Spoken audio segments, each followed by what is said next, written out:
All right. Here we go. How we doing, Tom? Well, finally, right? It's all good. We're Either here. either way, we're here and we'll get started. So again, everybody, thank you for being patient. I know that we had some people in here waiting to get started, and Tom, of course, thank you for being on the show, The Art of Mindful Medicine. Um, and my name is Dr. Seth Gilson. I'm a biological dentist, certified yoga teacher, speaker, and personal coach. And my special guest today is Tom Newmark. Um, so Tom, for I'm sure I would imagine most of us don't know who Tom is, but he is a co-owner of Finca Luna Nueva Lodge, a farm and eco lodge in the mountainous rainforest of Costa Rica that teaches regenerative agriculture. He is the co-founder and board chair of the Carbon Underground, co-founder of the Soil Carbon Initiative, past board chair of the Greenpeace Fund USA, and a founding member of the Leadership Council of the Center for Regenerative Agriculture and Resilient Systems at California State University, Chico.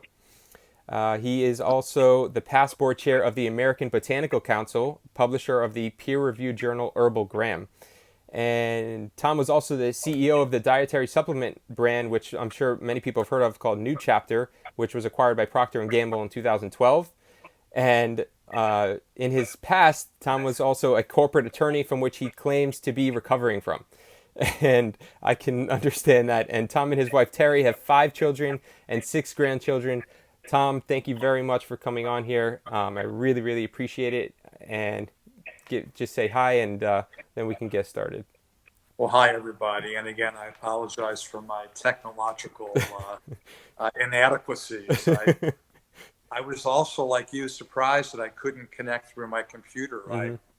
But I have my cell phone, and here we are. Yeah, perfect. Better late than never. So, Right. as always, I always start all these talks and interviews with gratitude. So, if you could please tell us 3 things that you're grateful for today, Tom. I am grateful for being alive at this moment where I feel an awakening. I I lived through the '60s. Hmm. Uh, I'm feeling the energy and the promise and the hopefulness. Uh, I'm feeling uh, the uncertainty, Hmm. but also the opportunity. It feels real now, Hmm. and I'm excited to be alive at this moment. I'm grateful that uh, my family and my friends are healthy and well Hmm. during this time of COVID uncertainty. Hmm. Uh, and I'm grateful that there's spring in my step every morning because I know that there are reasons to be hopeful about how we can deal with the converging crises of climate, biological diversity, Hmm. and health. So those are my three. Absolutely. I think those are a beautiful 3. So, I couldn't agree more. And so I gave quite a lengthy intro for you, and I'm really excited to have you on here because I know you're heavily involved in several organizations and projects and have been in the past. But tell people what's your current focus right now? I wear carbon glasses. I, I'm, I, I took them off because they don't work. Sure, they're my carbon glasses. I, I, um, I see the world through a lens of what we can do to potentially reverse climate change. Hmm. Um, and my focus, 100% of my working attention is on how we can optimize uh, photosynthesis and regenerative agriculture worldwide so that we can not only create food abundance and economic security for farmers, but also draw CO2 down, put it back to work in the soil, and potentially reverse climate change. Hmm. So that's my focus.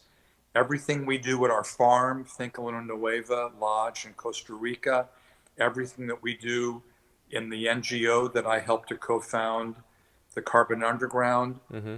all of the work that you described, it's all about taking advantage of this gift of sunlight and this gift actually of carbon dioxide in Mm-hmm. the atmosphere, and then putting it all together again in a way to recreate tilth and fertility in the soil. Mm-hmm. That's what I'm focused on. Absolutely. And I think that's beautiful. I mean, to me personally, I've really, the last few years, I've really started studying and looking into this topic. And I mean, it's of utmost importance, of course. I mean, it affects literally everybody and everything on the planet. So that's why I'm truly, really, really excited and really, really grateful to have you on here. So now that people kind of have an idea of what you do currently, I want to talk a little bit about you personally first.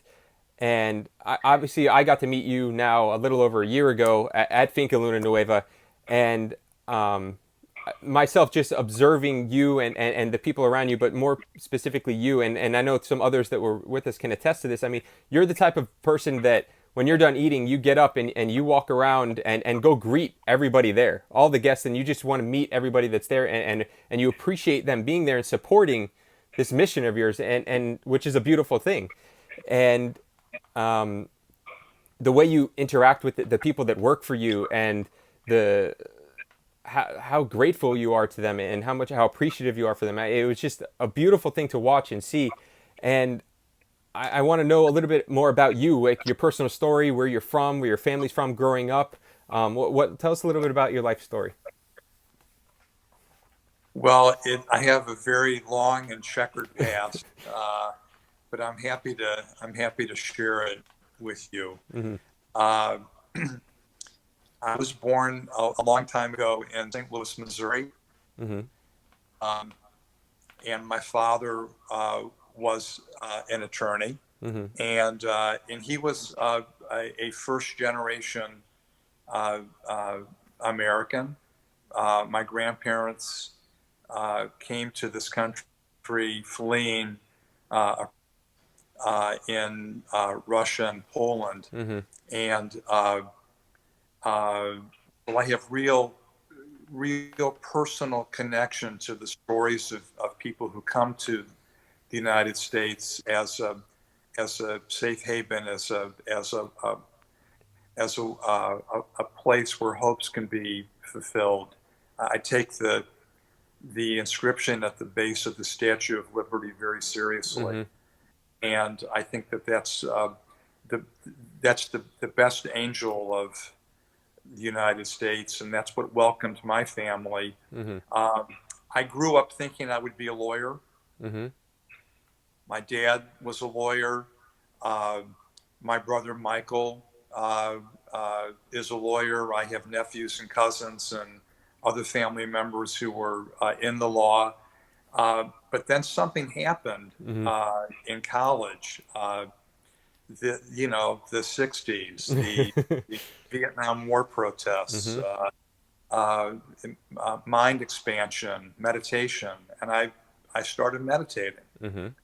and I was instructed in January of 1973 in a system of meditation called transcendental meditation. Mm-hmm. That was an important moment in my life. And I went off to graduate school to study political philosophy and revolution. But Mm-hmm. while I was in graduate school, I realized that what I really wanted to work on was a spiritual revolution for the world. Mm-hmm. So I dropped out of graduate school and I became a teacher of transcendental meditation. Wow. And I spent the next 3 or 4 years of my life teaching meditation really all around the world. Beautiful. And it was a joyous quest, Mm-hmm. and it was my goal then to enlighten the world. And then I decided that I wanted to get married and have a family, and I made absolutely no money teaching meditation. And I thought, well, what's Plan B? Plan B was always there, waiting for me to be Mm-hmm. a lawyer. So I went to law school, and boy, talk about a shock, because you go from the practicing and folk and and expanding your awareness to the unbounded, to the law, which is the law is a system of rules designed to protect the wealthy, Mm-hmm. quite frankly, to protect the ruling class, to protect those with land and possessions and power. And I surrendered to that for a long time. Mm-hmm. I practiced law for almost 19 years, Wow. and I had some clients that I was very proud of. Mm-hmm. I represented, speaking of the transcendental meditation movement, I represented the Natural Law Party when it Wow. sought to elect someone as president that brought a vision of unboundedness and of respect for natural law into the political arena. Mm-hmm. And the Natural Law Party was denied access to the debates in 1996. And so I took that case to the doorstep of the U.S. Supreme Court. I argued it. I lost it at every single step of the way because, again, the status quo, the duopoly of of power in the political system was unwelcoming Mm-hmm. to new voices and new perspectives. Uh, I represented the Animal Legal Defense Fund, Wow. uh, trying to protect river otters in Missouri from the cruelty of underwater trapping. I actually had some wonderful clients, but I also represented robber barons and scoundrels. Mm-hmm. And at one point, I turned to my wife Terry and I said, I don't think this is why I was brought on earth and given the gifts that I was given. Mm-hmm. We all have a different constellation of skills. Absolutely. And I don't think that I was to use these skills in service of robber barons and scoundrels. And so I went out searching for an exit ramp from my legal career. Mm-hmm. I had we had 5 children, and they were in college and going into college, Mm-hmm. and all the responsibilities that correspond to being a parent. And but I was lucky because one of my wonderful clients was this herbal company in Vermont called New Chapter. Mm-hmm. And the founder of New Chapter invited me to join him as his partner Oh wow. in his still fledgling venture.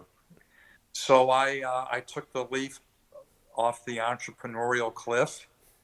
I I cashed in all my chips. I invested 100% of my net worth in this little tiny company, and we had a vision, and the vision was to heal with organic wholeness, to heal with nature's wisdom, to introduce to the world the power of the whole herb. Mm-hmm. It was a New Chapter was both a repudiation of the pharmaceutical approach uh, to medicine, the single molecule designer uh, chemistry approach to medicine, Mm-hmm. but more emphatically an embrace of healing with organic whole food. And and at the time, there was no non-GMO project. Mm-hmm. There was no dietary supplement company that had enrolled in the National Organic Program. And the first thing I did when I joined New Chapter was announce to the company that we were going to go non-GMO. Mm-hmm. And I remember people in the company saying, well, what's that? What is that exactly? Right? Again, this is before the Mm-hmm. non-GMO project. And, uh, and I explained what the heresy of genetic engineering and the threat that GMO technology posed to the world. Mm-hmm. And I remember people in the company saying to me, well, No one's heard of it in health food stores, and no one cares about that. And my reaction was, I care about it. Mm-hmm. It is a matter of spiritual significance to me that we defend the integrity of nature and of evolution. Mm-hmm. And we need to define ourselves as a proudly non-GMO company. And we did that. And then the non-GMO project, actually several years later, the non-GMO project uh, uh, uh, took took life, Mm-hmm. announced itself. The little blue butterfly that you see on packaging, Mm-hmm. that was created. Um, but we were first to Mm-hmm. declare ourselves non-GMO, That's and we were amazing. the first dietary supplement company to enroll our entire range of products in the non-GMO product project. And similarly, Oh, sorry. similarly, Yeah, you're good. when I'm on my cell phone, things happen. I know I had to say no to that. Similarly, I remember announcing to the company that we were going to go organic. Mm-hmm. A lot of our ingredients were always organic. Mm-hmm. That we were always non-GMO and always organic from the foundational moments of the company. Mm-hmm. But to enroll in the organic program, to actually get third party verified as having your products made with organic ingredients, Mm-hmm. that's a mind-boggling, mind-blowing, crazily expensive and complicated undertaking. Mm-hmm. It was a little bit of a square peg in a round hole to fit a dietary supplement company into the national organic program. And I can remember, again, people in my company saying, well, it's going to bankrupt the company. Mm-hmm. It's a Herculean feat. It's an impossibility. We can't do it. And I was emphatic that we were going to be the pioneering dietary supplement herbal company that would be third party uh, certified and verified as under the National Organic Program. And we did. Mm-hmm. And as a consequence of sticking to my truth with non GMO and with organic and with going against the current at the time in the dietary supplement world was uh, standardizing to individual molecular constituents and trying to be like a drug company. Mm-hmm. But the new chapter response was no. We are carrying the torch of traditional healing, Mm-hmm. embracing the noise and the complexity of whole Mm-hmm. foods, and doing so with respect to the genetic integrity of evolution, and doing so organically. New Chapter grew and grew and grew, and at one point, frankly, to my surprise, Mm-hmm. the company was sold, as you mentioned, Mm-hmm. and I, uh, I opted to get off the entrepreneurial uh, uh, superhighway, Mm-hmm. the autobahn. It was not for me. Mm-hmm. So I left the world of business, and then had the opportunity. It's a real great blessing to have the opportunity of an economic foundation that permitted me to devote my life's work to regenerative agriculture Mm-hmm. and natural healing from the vantage point of farming and agriculture. Mm-hmm. So that was in I remember the moment. That was on June the 8th of 2012, Hmm. and I haven't stopped. And if you meet me, as you did at my farm in Costa Rica, or if you meet me uh, in the coffee shops and tea houses and farmers markets of the world, I'm going to talk to you about regenerative agriculture. And you have just gotten my life story, Seth. So Yeah. I hope that's what you had in mind. Yeah, no, that's beautiful. Absolutely beautiful. I really appreciate it. I mean, I mean, I can find oodles of inspiration in that, and I'm sure we could dissect that and talk for days just about those individual parts of that story. Um, but as you were growing up, I mean, what would you say? Who was probably the most influential person in your life growing up that led you to be this type of person? Because, like you said, you this was a kind of a pioneering project for you, and just like you said, 100% of your life became invested into this company with, and you don't know what's going to happen. And like you said, you have 5 kids and things like that. I mean, that's a big move. So, what kind of who built that? Who helped you build that foundation for yourself? That's a fascinating question. I really don't take the time to uh, uh, uh, to go through the bone pile of my life and do the paleontology Yeah. to reconstruct. Obviously, my mother and father, Hmm. and my dad was a great gardener, Hmm. and I can remember sitting as a really young boy at his side out in the garden and having him talk to me about how you plant Hmm. and how you take your hands and put firm but gentle pressure Hmm. on the roots as you're transplanting them. And I can remember once saying to my dad, Dad, I'm probably all of 5 years old. Dad, what can I do to help you?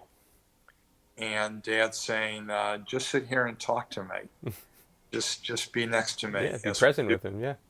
Yeah, so I grew up with a real appreciation for gardening and for the beauty of nature. I've often said I'm just a complete sucker for the beauty of nature. Hmm. Uh, E.O. Wilson, the great biologist from Harvard, the ant man, Uh-huh. uh, the person who gave language to the superorganisms of ants, bees, and wasps, and the collective consciousness that they bring. E.O. Wilson writes of our intrinsic biophilia. We each of us have inside of ourselves a love for the beauty of nature. Hmm. And when people have said to me, why are you so devoted to the rainforest and to nature? And I just say it's selfish. It's And just, it's, yeah, I understand. it's what gives me joy.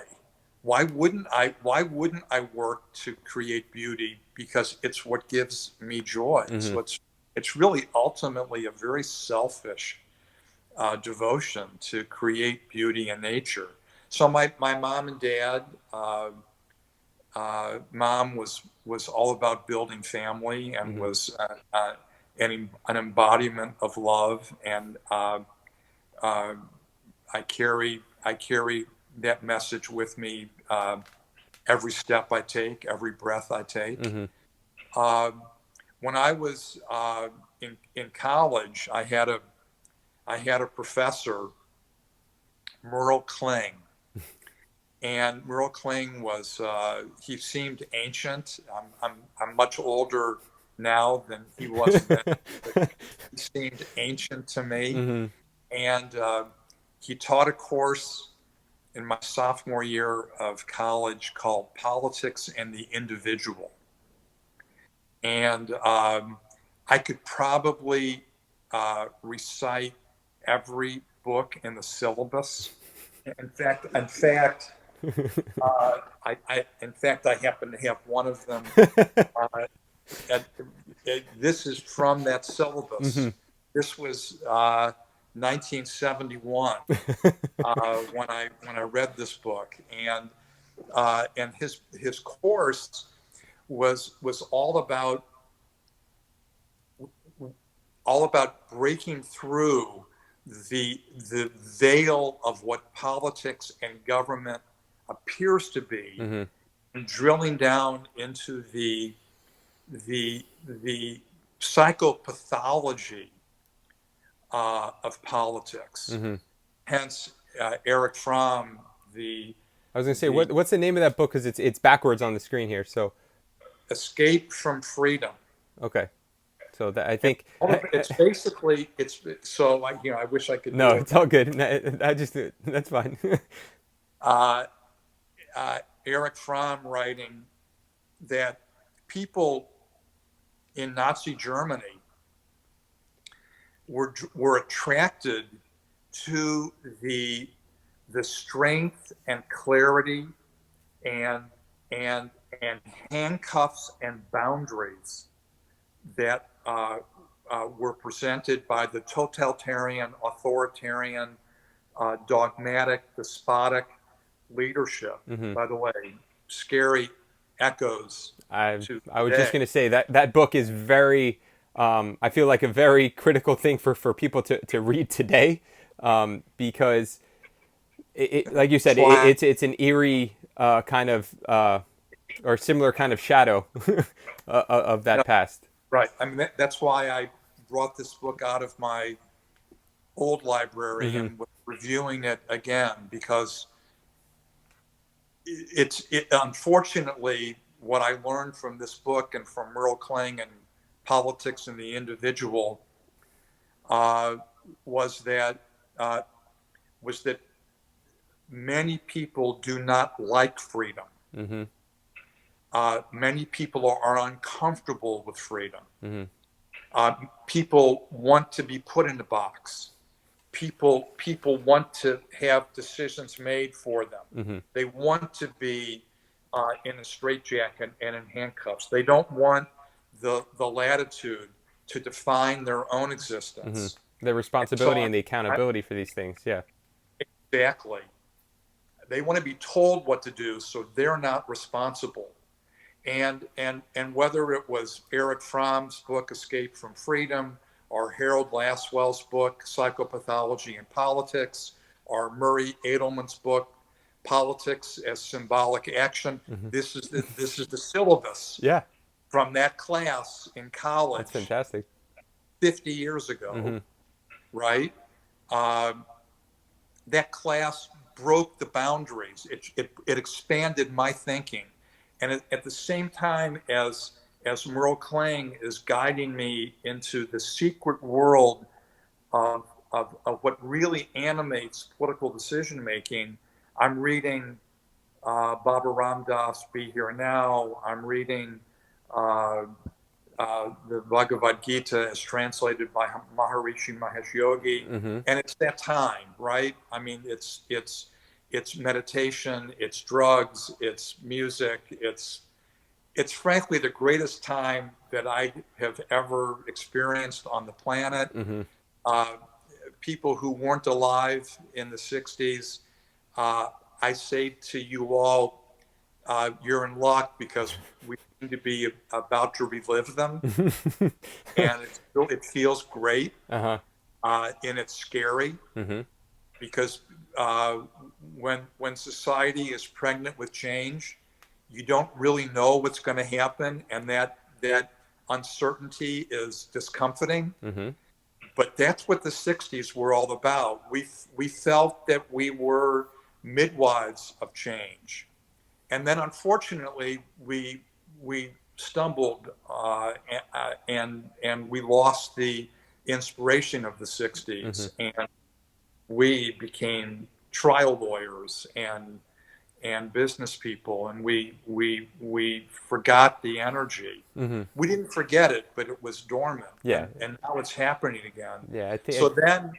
then uh, the next evolution for me was that I was taught meditation. I Hmm. decided to learn about meditation. To there were different choices for expanding consciousness and for taking control and for not escaping from freedom, but for diving into freedom, Mm-hmm. diving into the unbounded.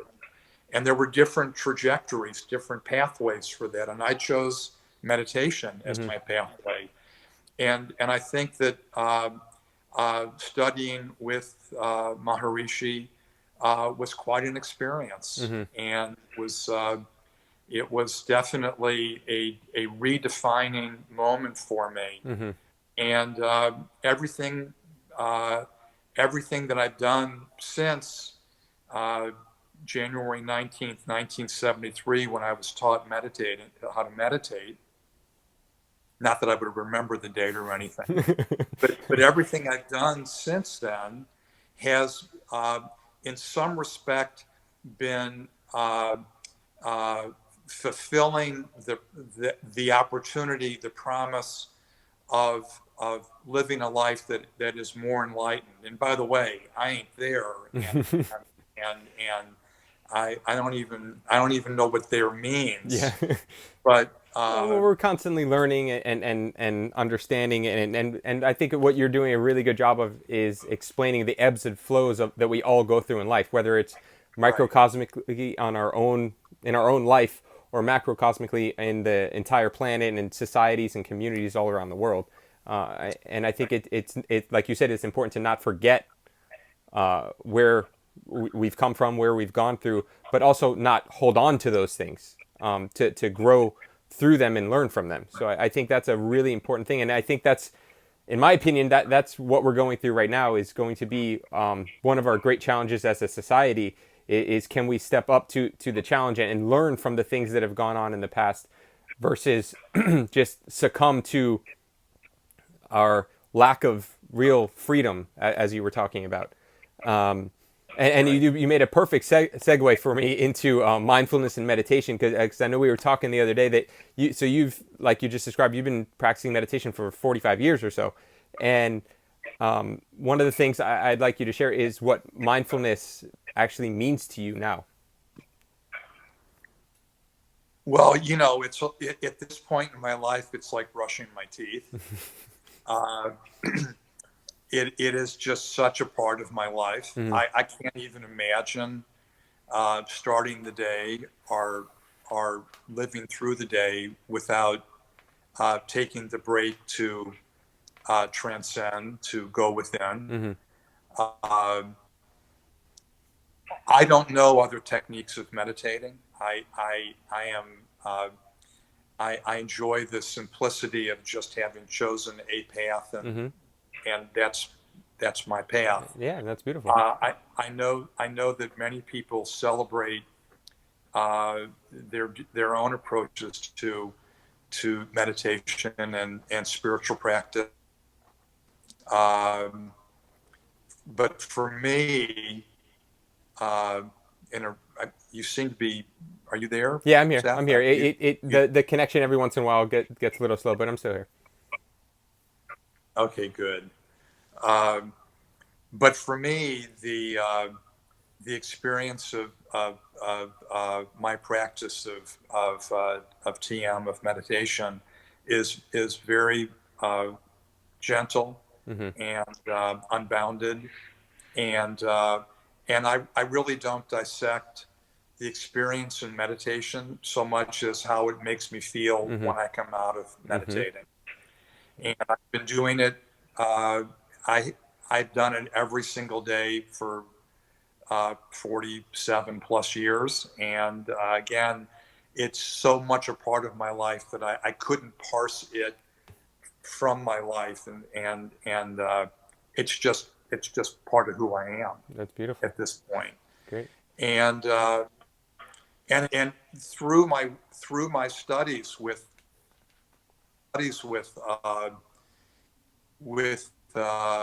Maharishi and the TM program, I produced Ayurvedic medicine. Mm-hmm. And so that began to kindle my awareness of the power of herbs for natural healing. Mm-hmm. Um, so that was I could draw upon that as I went into the herbal world. When I started at New Chapter, Mm-hmm. I had a frame of reference because of my perspective, having some study Yeah, and your of experiences. I Ayurveda. mean, Right, exactly. what's great is, I mean, obviously when you think about a supplement company and things like that, I mean, you're thinking more on the physical level, but you had a deeper understanding that was beyond the physical as to why, and that's I would imagine that's why you were so gung ho about non-GMO and doing things organically and in the healthiest way, because mind, body, and spirit combined is to me what transformation is really about. So I think that's a beautiful thing that you've incorporated all these different aspects of your life and put them into one. Um, Now, when it comes to mindful Let me practices, respond. yeah. Let me give you a little microcosm of that. I was in India, uh, and I was meeting with an Ayurvedic doctor in New Delhi Mm-hmm. by the name of Balraj Brihaspati Triguna, Mm-hmm. and he was a giant in Ayurvedic medicine. And I was in his little home in Old Delhi, and I said to him, I said, Trigunaji, there are people in the United States who believe, who feel that the herb holy basil uh, lifts them from depression. And can you explain for me why holy basil, Tulsi, uh, could be something that people find helpful in lifting them from depression? Mm-hmm. And Triguna said, holy basil delivers nutrients to the brain necessary to support the experience of enlightenment. So, Seth, it all comes together. Mm-hmm.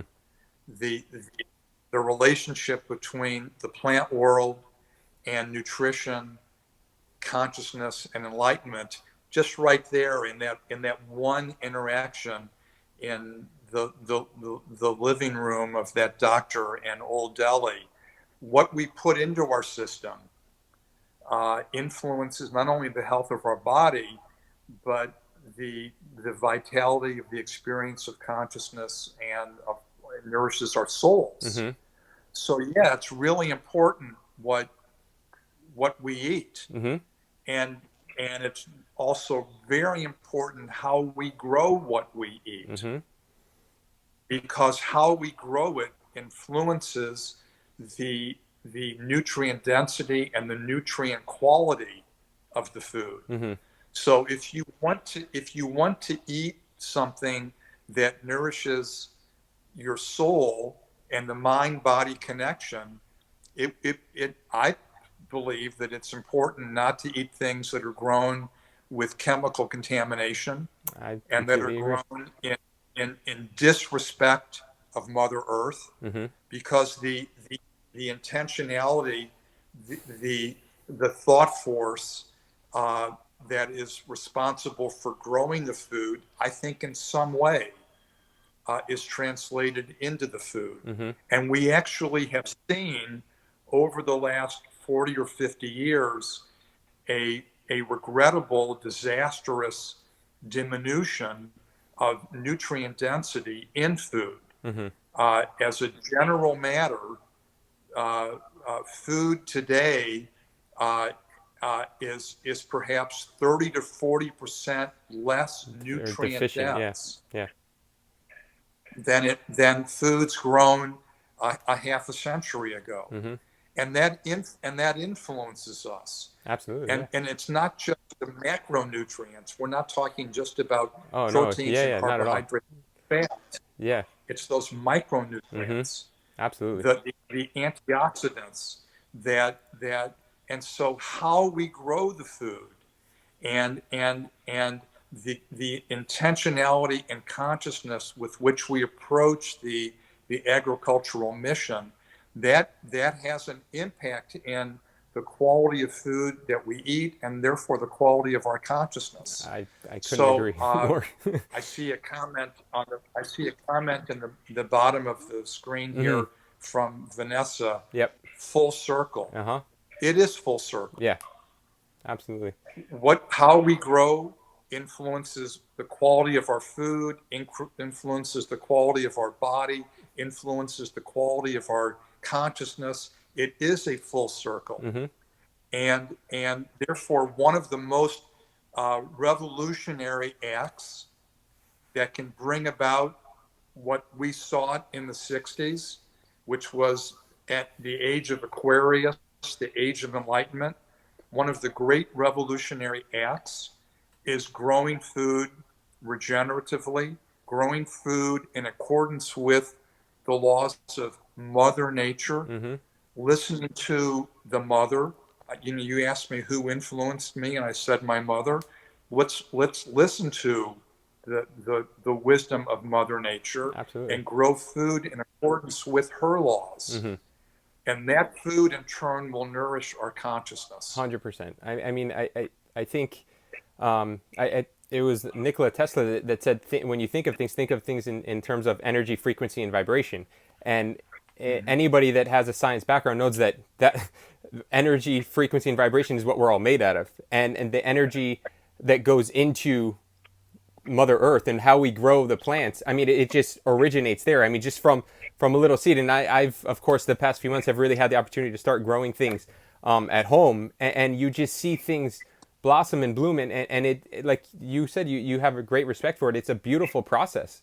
And when we understand that the energy that we put into how we grow something and how we treat something translates throughout the entire process from what's in the earth to us putting that earth into our body, because we are one with nature. And I think it's really important for us to understand that, not just, yeah, we know that, but really to take hold of that concept, because these things and like what you're doing, and we only have the last segment of this, we only have about like 10 or maybe 15 minutes left, but for this part of the interview, I really want to have you talk about what regenerative agriculture is, and really give a quick synopsis so people can really have a better understanding of what it is that is going on in this industry and why. Well, I'm going to do that, but first I'm going to riff on one comment you made. Okay. And it also connects back to my earlier comment about biophilia and selfishness. So if you're a foodie, you go into a farmer's market, or a farm stand, or you go out into a field and you eat something fresh off the vine or right off the tree, and you smell it and you taste it, and it's explosively flavorful, and the bouquet is thrilling. You see, what you're tasting and smelling are the micronutrients, right? Absolutely. So it's a very selfish act to grow food well, because that's what's giving you the joy, the flavor, the flavonoids. Yeah, exactly. The bouquet. I mean, polyphenols are aromatic alcohols, right? So the flavors and the tastes, they're coming from the micronutrients in the food that is grown well. Absolutely. So again, it's an entirely selfish thing. We're not choosing to be ascetic and to deny pleasure in life. We're embracing the pleasure of life. And the benefits that it brings. Exactly. So regenerative agriculture. So I just want you to know, so we have about 5 or 6 minutes. So I really want you to give a really nice brief introduction to what this is, because the next part, next week, it's going to be all about this. So as you were saying, sorry. Regenerative agriculture is agriculture in accordance with the laws of nature. Mm-hmm. It is agriculture that rebuilds and regenerates the life force and the energy in the soil. And everything on Earth, the energy is derived from the sun. Mm-hmm. We are bathed at every moment with an infinite abundance of energy from the sun, and life has evolved the ability to harvest solar energy via photosynthesis, and to then breathe in carbon dioxide and take up water, and then to use the energy of the sun to deconjugate those molecules and to recreate solar energy in delicious form, Mm-hmm. namely carbohydrates. And the carbohydrates are a storage unit of solar power, which then satisfy the plant's metabolic needs. And then in a healthy farming system, or in a forest, or in a prairie, the carbohydrates then pass through the plant's roots and are exuded through the roots and feed the soil food web.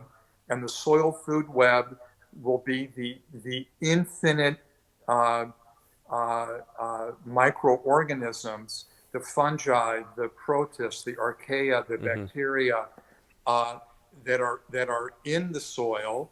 And then there's this party that happens in the soil, this wild celebration of life, as everything in the soil is eating the solar energy delivered by plants. Mm-hmm. And then the soil food web is eating and excreting and exuding and exhaling, and in the process creating new soil, new tilth, new fertility.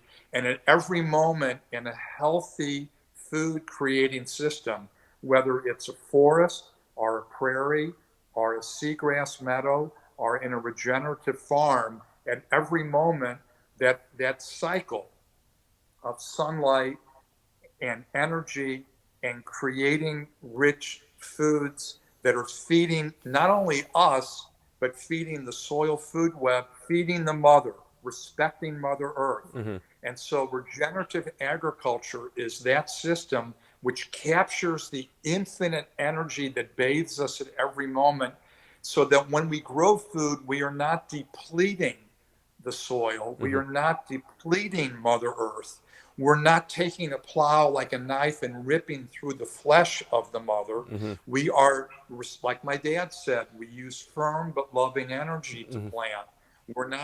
We're not damaging the ecosystem. We are regenerating the ecosystem. So any system of agriculture, and it can be organic, it could be biodynamic, it can be transitional.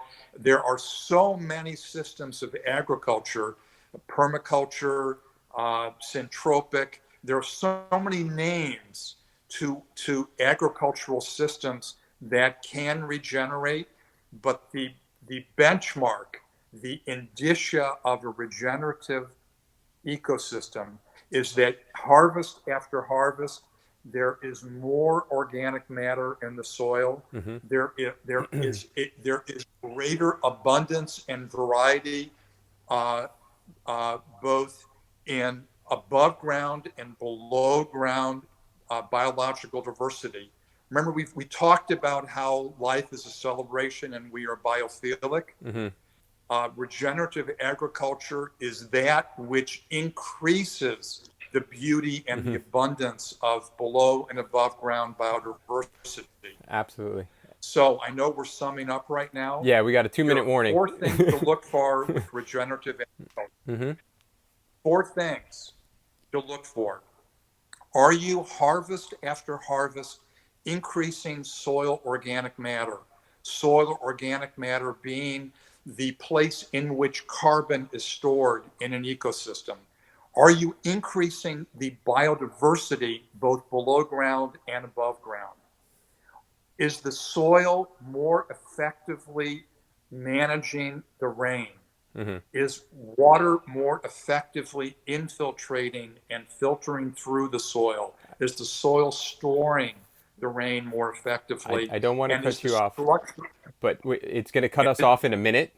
So, good? and again, I appreciate this so much, and I want to know so much more about it. But and again, this is all what we're going to talk about next week. So again, I don't mean to cut you off, but I got to pick a place to do it. And with 50 seconds left, that's the time to do it. So. I really appreciate you coming on here, and I appreciate everybody here watching. Next week, we're definitely going to dive further into the importance and impact of regenerative agriculture and farming.